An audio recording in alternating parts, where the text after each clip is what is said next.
এ জায়গায় মানুষের পানির জন্য হাহাকার করে বেড়ায়, কিন্তু কেউ পানি পায় না। আমাদের বেশি একটা পানির সমস্যা হয়। কোনো জায়গায় পানি নেই, আমরা খাবার পানি পাই না। এমনি এই গোসল করার জন্য এই লবণ পানিতে গোসল করা লাগে।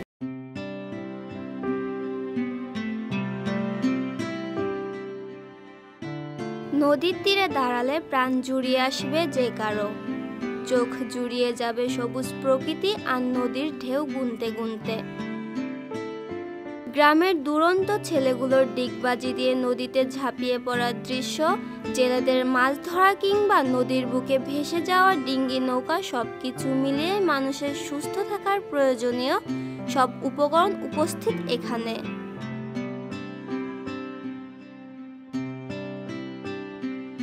মাঝ নদীর মাছ ধরার ডিঙ্গি নৌকা, পণ্যবাহী জাহাজ, সম্পান, ময়ূরপঙ্খী এবং ট্রলারগুলো শ্যাওলার মতো ভেসে বেড়াচ্ছে এদিক ওদিক। নদীর পাশে দাঁড়িয়ে দৃশ্যগুলো দেখে মুগ্ধ হবে যে কেউ।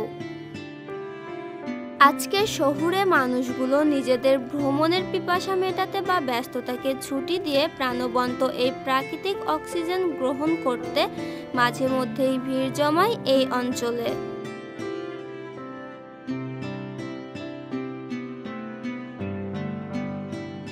বলছিলাম দক্ষিণাঞ্চল থেকে সুন্দরবনের প্রবেশদ্বার খ্যাত মোংলার পশুর পাড়ের উপকূলীয় গ্রামগুলোর কথা।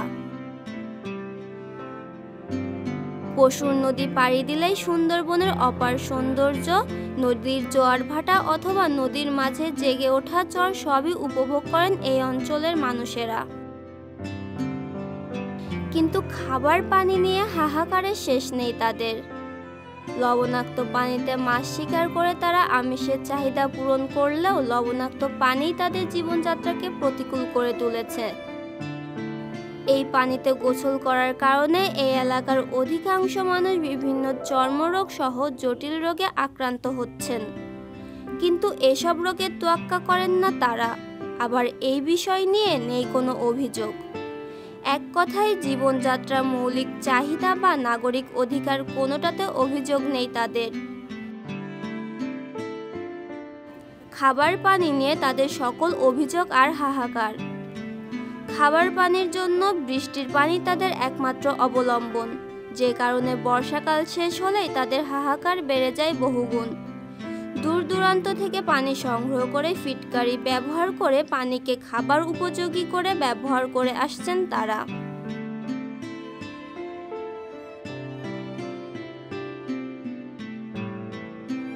আমার দেশের বাড়ি হলো মোড়লগঞ্জ থানা, জেলা তো জেলা আমাদের বাগেরহাট, আমাদের বিভাগ খুলনা। তো আমাদেরও দক্ষিণ সাইডে পড়ছে, কিন্তু ওইখানের কর্মসূচি যতটুকু আছে ভালোই আছে। জাস্ট এখানে আমি মোংলা শহরে ঘুরতে আসছি, এখানে আমার খালাদের বাসা। মোংলা শহরে ঘুরতে আসছি এই জন্য যে এখানে দৃশ্যটা আমার কাছে খুব ভালো লাগে। এটাই, কিন্তু এখানে পারিবারিক অনেক অসুবিধা দেখা যাচ্ছে, যেমন কি পানির সমস্যা, বসবাসের সমস্যা, কাজকর্ম দিকের সমস্যা, এভরিথিং ফুল মানে সব দিক দিয়ে অসুবিধা হইতে আছে। কিন্তু এখানে সিনগুলো আমার কাছে খুব সুন্দর লাগে। এখান থেকে যাইতেও পারতেছি না, চিন্তা করতে এখানে থাকি যে, বাট থাকার কোনো পরিবেশ পাইতেছি না। পানি একটা বড় একটা বান্ডে ধোয়া হবে, ধুইয়ে ফ্যাট করে দিয়ে তারপর পানিগুলো খাওয়া হবে। ওর ফ্যাট করে দিলে পানিটা ঠান্ডা হয়ে যাবে, ময়লাগুলো সব তলে পড়ে যাবে, তারপরে পানি নিয়ে খাওয়া হবে। এটা বড় একটা বান্ড আছে 200 লিটারের, ওইটার ভিতরে এই পানিগুলো সব ডালা হবে। ডালার পরে ফ্যাট করে দিলে ময়লাগুলো সব নিচে চলে যাবে, তারপরে এগুলো নিয়ে খাওয়া হবে। অনেক পরিশ্রম। এই পানিটা প্রায় আপনার 15 থেকে 20 কিলোমিটার দূর দিয়ে আসে। আশেপাশে কোনো পানির লাইন নেই। এদিক সমস্যা, এদিক আমরা হচ্ছে সরকারি জায়গা থাকি।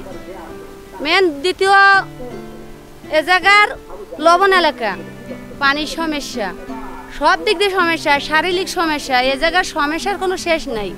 এ জায়গায় মানুষের পানির জন্য হাহাকার করে বেড়ায়, কিন্তু কেউ পানি পায় না। যে আপনাদের মতো মানুষ আসে এক গ্লাস পানি চাই, জীবন বাঁচানো খরচ, কিন্তু আমরা দিতে পারি না। এই পানি এই যেমন এই দেখেন এই অডবিশন থেকে আনতে, মানে আজকে পারে নাকি আনছে জানি না, এই কিনে আনা লাগে। এত অনেক, এক ড্রাম 30 টাকা 40 টাকা এরকম নেয়। এমন আছে মানুষ জিনিস বন্ধক থেকেও পানি কিনে খায়। এ জায়গার এমন অবস্থা।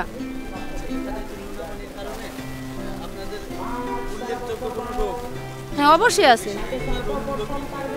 এই ধরুন মহিলাগত শারীরিক সমস্যা আছে, তারপরে অ্যালার্জি, চর্মরোগ, জ্বর, সর্দি, এখন তো এটাই তো লাগাবান্ধাই রয়েছে। আমাদের বেশি একটা পানির সমস্যা হয়, হ্যাঁ, কোনো জায়গায় পানি নেই, আমরা খাবার পানি পাই না, এমনি এই গোসল করার জন্য এই লবণ পানিতে গোসল করা লাগে। ক্ষতি হয় না, গায়ে তো ঘামাচি হয়, বুঝছেন, চুলকানি হয়, অ্যালার্জি বাড়ে। এখানে বসবাস করলে বাবা কয়টা সমস্যার কথা কওয়া যায় কয়, হ্যাঁ, সব সমস্যা মেলাই সমস্যাটা। এনে তো প্রায় আমাকে কোনোদিন শ্বাসের রোগ ছিল না, এখন আমাকে শ্বাস হয়ে উঠছে। এখন যে একটু গরম পরে এই একটু শ্বাসে দেখা দেয়, এই ধরেন মাথায় জ্বালায় হয়, তার পাশে গায়ে চুলকনি হয়, এরকমের মেলা সমস্যা দেখা দেয়।